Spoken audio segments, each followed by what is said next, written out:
नमस्कार, स्वागत है आपका देश न्यूज में और मैं हूं आपके साथ दामिनी। आप देख रहे हैं हमारा खास कार्यक्रम सेहत की बात नाड़ी वैद्य के साथ। आज के इस कार्यक्रम में हमारे साथ जुड़ चुके हैं अंतर्राष्ट्रीय नाड़ी वैद्य त्रिगुणाचार्य जी, जिन्हें 65 सालों का खानदानी अनुभव है और मध्य प्रदेश शासन द्वारा सम्मानित है। आपको वे बताएंगे कि ब्लड प्रेशर की समस्या से कैसे निदान पाया जाए और आयुर्वेद में इसका इलाज क्या है। तो देखिए हमारा ये कार्यक्रम। धन्यवाद दामिनी जी। आज हम बात करेंगे ब्लड प्रेशर यानी हाइपरटेंशन के बारे में। तो ये जो बीपी की समस्या है, ब्लड प्रेशर हाइपरटेंशन है, यह क्यों होता है और इसके लक्षण क्या हैं, इसके बचाव के उपाय क्या हैं और किन लोगों को ज़्यादा होता है और ऐसी कौन सी जड़ी बूटियाँ औषधियाँ हैं जिनसे इससे हम जीवन भर के लिए छुटकारा पा सकें, ऐसी कौन सी दिनचर्या है। इन तमाम चीज़ों पर, इन तमाम बातों पर चर्चा करेंगे। तो आजकल जो भाग दौड़ भरी ज़िंदगी है, बहुत सारे लोग व्यस्त हैं अपने अलग अलग कामों में, किसी के पास फुर्सत नहीं है। तो स्वाभाविक है कि भाग दौड़ भरी ज़िंदगी है तो खान पान भी डिस्टर्ब होगा। इसी के चलते जो दिनचर्या सही नहीं है और खान पान सही नहीं है, रहन सहन सही नहीं है और हवा पानी सब प्रदूषित है, बहुत सारी ऐसी चीज़ें हैं इनकी वजह से, और यही मुख्य कारण है जिसकी वजह से हाइपरटेंशन, बीपी, ब्लड प्रेशर की शिकायत बहुत सारे लोगों को होती है। शहरी स्तर पर देखें तो लगभग 45% लोग इसकी चपेट में हैं। वहीं ग्रामीण लोगों की हम बात करें तो लगभग 25% लोग इसकी चपेट में हैं। और इस सबसे अहम चीज़ यह है कि इसके जो शुरुआती लक्षण हैं वो पता नहीं चल पाते, लोगों को पता ही नहीं चलता कि हमें बीपी है। और दूसरी बात यह कहें कि यदि लापरवाही हमें इसे बोलें तो अच्छा होगा, क्योंकि बहुत सारे लोगों को यही लगता है कि हमें बीपी होगा ही नहीं, क्योंकि नॉर्मल सामान्य दिनचर्या, घर में सब बढ़िया है, सब अच्छा चल रहा। लोगों को लगता है कि जो बुज़ुर्ग हैं सिर्फ उन्हीं को बीपी हो सकती है, लेकिन ऐसा बिल्कुल नहीं है। आजकल 20 वर्ष के, 25 वर्ष के युवाओं को भी बीपी की शिकायत रहती है, लेकिन हम कभी जाँच ही नहीं करवाते। हमें जब गंभीर समस्याओं का सामना करना पड़ता तब हम जाँच के लिए जाते हैं, लेकिन कम से कम 15 दिन में, महीने में एक आध बार बीपी की जांच 20 वर्ष के ऊपर सभी व्यक्तियों को करवाना चाहिए। तो लापरवाही बिल्कुल नहीं करनी चाहिए। और 17 मई को विश्व हाइपरटेंशन डे के रूप में भी मनाया जाता है। देखिए, बीमारियां इतनी विकराल हो गई हैं कि आजकल इनके भी डे आ गए हैं। हार्ट डे आ गए हैं, कैंसर डे आ गया है, ऐसे बहुत सारे डे आ गए हैं।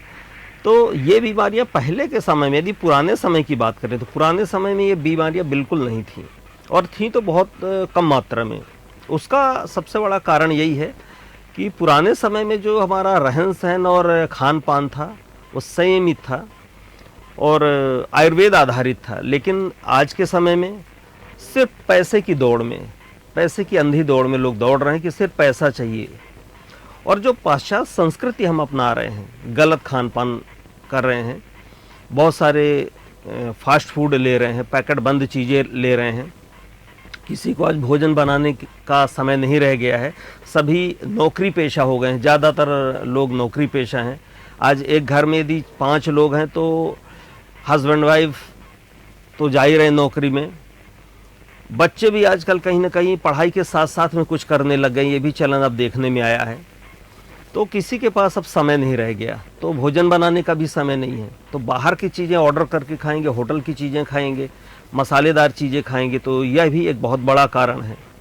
इसके साथ ही और भी बहुत सारे कारण हैं, जिनमें प्रॉपर तरीके से नींद ना लेना। बहुत सारे लोगों की नींद पूरी नहीं हो पा रही है, मोबाइल के चक्कर में, सोशल मीडिया के चक्कर में नींद पूरी जब नहीं हो पाती, इससे भी हाइपरटेंशन, बीपी की शिकायत हो सकती है। साथ में हमारी जो दिनचर्या है उसमें हमें योगा, एक्सरसाइज करने का समय बिल्कुल नहीं मिल पाता, इसकी वजह से भी बीपी की शिकायत है। और लगभग बीपी की शिकायत की बात करें तो पुरुषों में और महिलाओं में जो इनका स्तर है ये लगभग अभी बराबर हो गया है। अभी ऐसा कुछ नहीं कि महिलाओं को बीपी की शिकायत नहीं होगी, पुरुषों को नहीं होगी, तो ये अब सामान्य बात है। लेकिन यदि कुछ चीज़ों का हम ध्यान रखें तो उससे बीपी से छुटकारा पा सकते हैं। लेकिन सबसे पहले अहम बात यह है कि इसमें लक्षण क्या होंगे। तो बीपी का देखिए, यदि हम जांच कराते हैं तो बीपी की यदि जांच कराएंगे तो इसमें दो चीज़ें आती हैं। बीपी दो तरह का होता है, एक लो बीपी, एक हाई बीपी।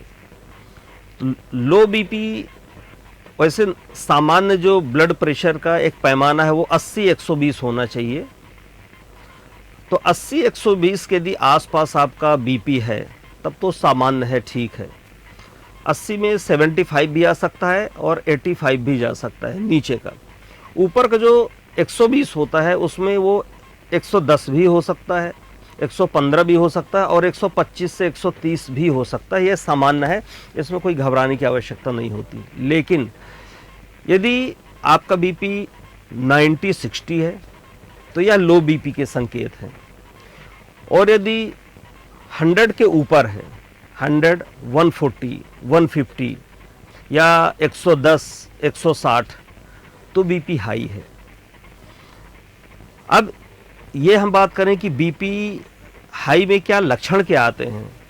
तो बीपी हाई में बहुत सामान्य 2-4 लक्षण आपको दिखेंगे। घबराहट होगी, बेचैनी होगी, पसीना ज़्यादा आ सकता है और कभी कभी नाक से हल्का पतला खून भी आ सकता है आपको। और इसके साथ में लोग चिड़चिड़े भी हो जाते हैं। कई बार आपने देखा होगा कि कुछ लोग ज़्यादा गुस्सा करने लगते हैं, चिड़चिड़े हो जाते हैं, तो लोग बोलते नहीं उनका बीपी हाई हो गया है इसलिए ऐसा हो गया। तो कई बार ऐसा भी होता है। लेकिन वहीं पर यदि हम लो बीपी की बात करें कि लो बीपी के कौन से लक्षण हैं, तो लो बीपी में सुस्ती होना और ताकत की कमी महसूस होना, किसी काम में मन ना लगना, चुपचाप एक जगह बैठे रहना, नींद बहुत ज़्यादा आना, ये सब प्रमुख लक्षण होते हैं। अब इन लक्षणों के साथ में यदि कुछ और चीज़ें देखी जाएं तो जैसे आपको बीपी की शिकायत है तो हृदय से जुड़ी हुई कुछ चीज़ें हो सकती, जैसे आपको लेफ़्ट साइड में पेन हो सकता है। क्योंकि ब्लड का प्रेशर जो होता है, बीपी का मतलब होता है ब्लड प्रेशर, तो जो हमारी रक्त वाहिकाएं हैं इसमें जब हमारे खून का संचरण सही तरीके से नहीं हो पाता, कहीं ना कहीं उसके मार्ग में अवरोध पैदा होता है। और जब मार्ग अवरुद्ध हो जाता है, खून को आगे जाने का रास्ता नहीं मिल पाता या उसमें कहीं क्लॉटिंग आ गई, कोई थक्के आ गए, तो उसमें रक्त का जो दबाव होता है, क्योंकि ऐसा समझिए कि एक पाइपलाइन है, उसमें से पानी जा रहा है और बीच में कोई उसमें कचड़ा आ गया या किसी ने हल्का सा पैर रख दिया तो पाइप हल्की से फूल जाती है, उसको प्रेशर बढ़ना बोलते हैं। सेम वही स्थिति हमारे शरीर में भी होती है कि बहुत सारी क्लॉटिंग हो जाती है, ब्लड का सर्कुलेशन नहीं होता, खून गाढ़ा हो जाता है, या और भी बहुत सारे तरीके हो सकते हैं, बहुत सारी चीज़ें हो सकती हैं। जैसे नींद का पूरा ना होना, यह भी एक कारण हो सकता है। बहुत ज़्यादा चिंता या तनाव में होना, यह भी एक कारण हो सकता है। तो ऐसे बहुत सारे कारण हो सकते हैं बीपी से संबंधित बीमारी में। लेकिन यदि ब्लड के सर्कुलेशन को प्रॉपर रखा जाए तो बीपी की शिकायत कम हो सकती है। और भी जो चीज़ें हमने पूर्व में भी चर्चा करी, इन पर यदि विशेष ध्यान दिया जाए तो बीपी की शिकायत कम हो सकती है या बीपी को हम सामान्य कर सकते हैं। लेकिन कहीं न कहीं इसके जिम्मेदारी में एक अहम रोल आता है अंग्रेजी दवाइयों का भी, क्योंकि एक बार यदि बीपी की आपको शिकायत हुई, एक बार आपने टेस्ट कराया, डॉक्टर ने भी बोल दिया कि हाँ आपको बीपी है, लो या हाई कुछ भी हो सकता है, और अंग्रेजी दवाइयाँ यदि आपने प्रारंभ कर दी, डॉक्टर ने लिख दिया कि एक गोली आप लेना चालू कर दीजिए, और एक बार यदि आपने अंग्रेजी दवाइयाँ लेना प्रारंभ कर दिया तो फिर वह दवाइयाँ जीवन भर चलती हैं। कुछ ऐसी बहुत सारी असाध्य बीमारियां हैं, बहुत सारे ऐसे असाध्य रोग हैं जिनमें यदि एक बार अंग्रेजी दवा आपकी प्रारंभ हो गई, एक बार आपने अंग्रेजी दवा खा ली तो फिर वह जीवन पर्यंत चलती है, वो कभी बंद नहीं होती। तो हम कोशिश करें कि हम अंग्रेजी दवाइयों की तरफ न जा करके आयुर्वेदिक औषधियों का सहारा लें और आयुर्वेदिक औषधियों से जीवन भर के लिए हम इन बीमारियों से छुटकारा पा सकते हैं कुछ ही समय में। हमारे यहाँ संस्थान में जैसे बहुत सारे बीपी के, शुगर के, थायराइड के और भी ऐसी शादी में इनके जो मरीज आते हैं तो 3 महीने का समय लगता है। 3 महीने के समय में ही बीपी की दवा हमेशा के लिए बंद करवा दी जाती है। तो आयुर्वेद में कुछ ऐसी थेरेपी हैं, हमारे यहाँ कुछ थेरेपी होती है, कुछ आयुर्वेदिक औषधियाँ देते हैं और आपकी दिनचर्या पे सुधार करते हैं और 3 महीने में आपकी अंग्रेजी दवा हमेशा के लिए बंद हो सकती हैं। बहुत सारे मरीजों की दवाइयाँ बंद हो चुकी हैं और बीपी सामान्य अवस्था में आ जाता है। तो वाकई चमत्कारिक परिणाम है आयुर्वेद के। तो आप कोशिश करें कि अब देखिए लक्षण भी हमने पहचान लिया कि लक्षण क्या होते हैं। अब देखें कि बीपी को सामान्य रखने के लिए घरेलू उपचार में आयुर्वेदिक औषधियाँ क्या हैं जो हमारे घरों में, हमारे घर के आसपास चीज़ें हैं, हमारे किचन में कुछ मसाले हैं, तो उन्हीं का प्रयोग करके हम बीपी को सामान्य रख सकते हैं। जरूरी नहीं कि आप तुरंत डॉक्टर के पास जाएं। यदि बीपी अभी बढ़ना चालू हुआ है तो आप घर में ही इसे सामान्य कर सकते हैं। तो इसके लिए सबसे अच्छी औषधि मानी जाती है और इसको रामबाण औषधि बोलते हैं, अर्जुन। जी हाँ, अर्जुन की जो छाल होती है, तो अर्जुन का पेड़ शायद सभी लोग जानते होंगे, गांव में बहुतायत मात्रा में पाया जाता है, नदियों के किनारे बहुत मात्रा में पाया जाता है। तो अर्जुन की छाल का प्रयोग यदि करें तो उसका पाउडर की यदि हम चाय पिएं तो ये बहुत अच्छा होगा। सुबह शाम यदि चाय पीते हैं 5 ग्राम यदि पाउडर ले लें और गुड़ के साथ चाय बनाकर पिएं, शक्कर का प्रयोग बिल्कुल नहीं करना, तो ये बहुत अच्छा हो सकता है और यह खून को पतला करने में भी मदद करता है। इसके साथ में एक दूसरी औषधि है अश्वगंधा। अश्वगंधा पाउडर भी आप लेते हैं तो इससे छुटकारा मिलेगा। अश्वगंधा पाउडर लेने का जो सही तरीका है वह है दूध के साथ रात में सोने के पहले या दोपहर में खाना खाने के बाद 1 कप गुनगुने दूध के साथ आधा चम्मच अश्वगंधा पाउडर यदि हम लेते हैं तो बीपी से छुटकारा मिल सकता है। साथ में दालचीनी भी बहुत अच्छी औषधि है। दालचीनी का प्रयोग भी गुनगुने पानी के साथ चाय के रूप में या दूध में डाल के भी लिया जा सकता है। तो दालचीनी भी बहुत अच्छी औषधि है। दालचीनी के साथ में एक और बहुत अच्छी औषधि है नींबू। नींबू का प्रयोग यदि हम करते हैं तो जो हमारी रक्त वाहिकाएँ होती हैं, तो नींबू में कुछ स्पेशल विशेष गुण पाए जाते हैं जिसके वजह से हमारी रक्त वाहिकाएँ लचीली होती हैं। इसकी वजह से ब्लड का सर्कुलेशन प्रॉपर होता है। तो नींबू भी हम सुबह शाम ले सकते हैं। कोशिश करें कि रात में ना लें और बिल्कुल सुबह ना लें, मतलब जब सूर्य आ जाए, सूर्य के निकलने के 2 घंटे बाद और सूर्यास्त के 2 घंटे पहले तक ही नींबू का या खट्टे फलों का प्रयोग करें। इसके साथ में एक बहुत अच्छी औषधि और भी है, यह है लहसुन। यदि कच्ची लहसुन का प्रयोग हम करते हैं, चूँकि लहसुन की जो तासीर है वो हाईली एल्केलाइन होती है, एसिडिक नहीं होती है। तब एल्केलाइन होगा, क्षारीय होगा, तो स्वाभाविक है शरीर में एसिडिटी को कम करेगा। तो 2 कलियां लहसुन गुनगुने पानी के साथ यदि सुबह सुबह खाली पेट लेते हैं तो यह भी बहुत अच्छी औषधि है। अदरक भी बहुत अच्छी औषधि है। अदरक का प्रयोग हम चाय के रूप में कर लें या अदरक का रस निकाल के गुनगुने पानी में डालकर पिएं तो यह भी बहुत अच्छी रामबाण औषधि का काम करती है। इसके साथ में हमारे यहाँ महर्षि आयुर्वेद चिकित्सा संस्थान भोपाल में एक बहुत अच्छी थेरेपी है, रक्त मोक्षण करके हम इसे ठीक करते हैं। तो रक्त मोक्षण लीच थेरेपी करते हैं। लीच थेरेपी के साथ में कुछ औषधियों का प्रयोग कराते हैं। तो इससे भी ब्लड के अंदर, खून के अंदर जहाँ भी क्लॉटिंग है तो उससे रक्त की जो थक्के हैं वो घुल जाते हैं। चाहे माइंड के अंदर है, हार्ट के अंदर, पूरी बॉडी में कहीं भी क्लॉटिंग है तो क्लॉटिंग घुल जाते हैं, रक्त पतला होता है, तो ब्लड का सर्कुलेशन अच्छा होता है। और 3 महीने का समय लगता है। कुछ दिनों की थेरेपी देते हैं, साथ में कुछ औषधियाँ देते हैं।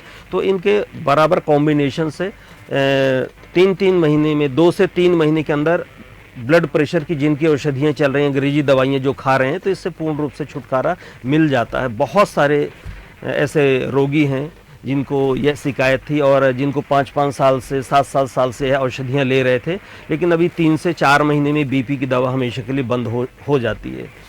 तो आप स्क्रीन पर दिए हमारे नंबर पे भी संपर्क करके और परामर्श कर सकते हैं।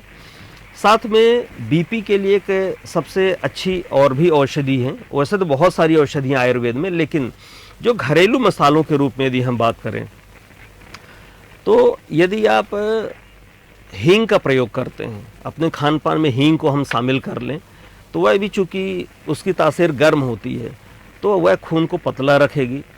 इसके साथ में अजवाइन का प्रयोग कर सकते हैं। आपने रोज़ के खाने में अजवाइन का तड़का ज़रूर लगाएं, क्योंकि जीरे का तड़का तो लगता ही है, तो अजवाइन भी यदि दिन के खाने में हम डालते हैं तो यह भी बहुत मदद करती है बीपी से बाहर आने में।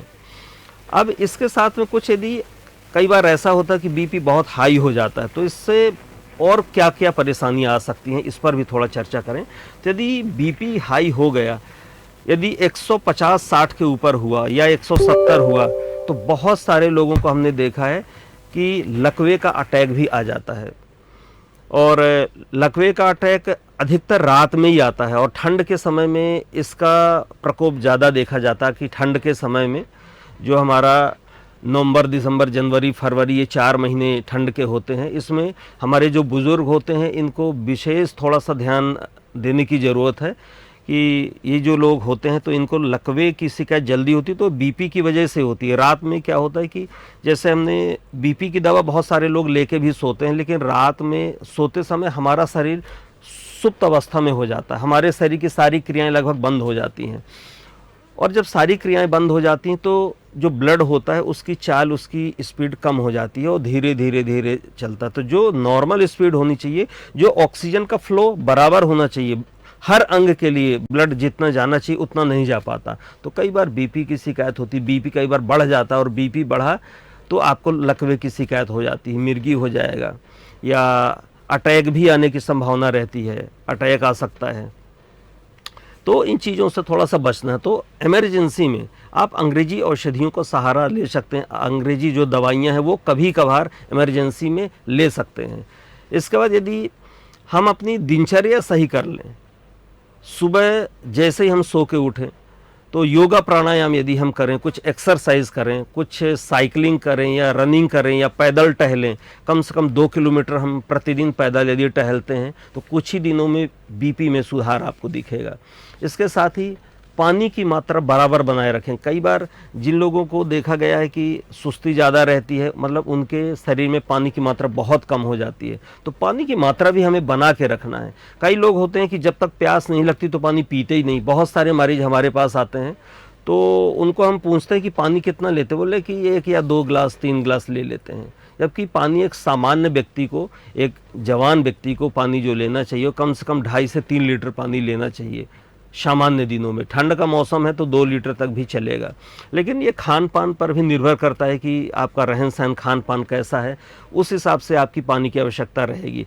लेकिन पानी थोड़ी थोड़ी देर में, कम से कम 1 घंटे में, हर 1 घंटे में कम से कम 200 ml पानी तो पीना ही चाहिए आपको। और पानी मुंह में घुमा कर पीना चाहिए, क्योंकि ये जो हमारी लार है ये यदि इसके साथ में जाएगी तो ये बहुत बड़ी औषधि है। बहुत सारे औषधि गुण हैं हमारी लार में, तो कोशिश करना चाहिए कि हमारी लार को इंटेक करना चाहिए, अंदर लेना चाहिए। बहुत सारे लोगों को हम देखते हैं कि गुटके दिन भर खा खा कर और थूकते रहते हैं, उनकी लार धीरे धीरे धीरे धीरे बाहर पूरी जाती रहती है, तो जो पाचन क्रिया वो सही नहीं हो पाती। इसके वजह से भी बीपी की शिकायत होती है, क्योंकि जब पाचन सही नहीं होगा तो बहुत सारे हार्मोनल डिसबैलेंस होंगे और आपको एसिडिटी बढ़ेगी। और एसिडिटी जब आपकी बढ़ती है तो वो पेट की एसिडिटी कुछ ही दिनों तक रहती है, धीरे धीरे वह हमारे रक्त में शामिल हो जाती है। और रक्त में जब एसिडिटी शामिल हो जाती है तो रक्त दूषित होता है, और दूषित रक्त में लगभग 48 रोग पैदा होते हैं। और जो जितनी भी रक्त की बीमारियां हैं, खून से संबंधित जो भी बीमारी, वो बहुत ही असाध्य बीमारियां होती हैं, और वो सामान्यतः जीवन भर फिर ठीक नहीं हो पाती। अंग्रेजी दवा से तो बिल्कुल ठीक नहीं होती, लेकिन आयुर्वेद से हो जाती हैं। जैसे रक्त से संबंधित बीमारियों की बात करें तो BP, sugar, thyroid, sciatica, cervical, ऐसी बहुत सारी असाध्य बीमारियां हैं। तो कोशिश करें कि हम अच्छी दिनचर्या का पालन करें, समय समय पर एक्सरसाइज, योगा जरूर करें। बहुत सारे लोगों को हम देखते हैं कि दिन भर बैठे बैठे सिर्फ खाते रहेंगे, ऑर्डर करते रहेंगे कि ये बना दो, ऐसा कर दो, और कुछ न कुछ हर 2 घंटे में खाते रहते हैं। एक्सरसाइज के नाम पर कुछ भी नहीं है, काम धाम कुछ भी नहीं। तो जब आपका शरीर चलेगा नहीं तो स्वाभाविक है कि बीपी की जैसी बहुत सारी और भी बीमारियाँ आएंगी। तो कोशिश करना चाहिए कि सुबह योगा एक्सरसाइज करना चाहिए, टहलना चाहिए। इसके साथ ही खान पान में कोशिश करें कि हम बहुत ज़्यादा ऐसी चीज़ें ना खाएं कि जो एसिडिक चीज़ें हों। हमको फ्रूट्स, सलाद, सब्जियां यह ज़्यादा मात्रा में लेना चाहिए। तो ये बहुत सारे तरीके हमने आपको बता दिए। इसके अलावा कभी भी कोई भी असाध्य बीमारियां आपको हो रही हैं और ठीक नहीं हो रही, दवाइयां करा के आप थक चुके हैं, तो आप हमारे संस्थान पे या हमारे स्क्रीन पे दिए गए नंबर पे संपर्क करके निःशुल्क परामर्श ले सकते हैं। स्वस्थ रहें, मस्त रहें। धन्यवाद।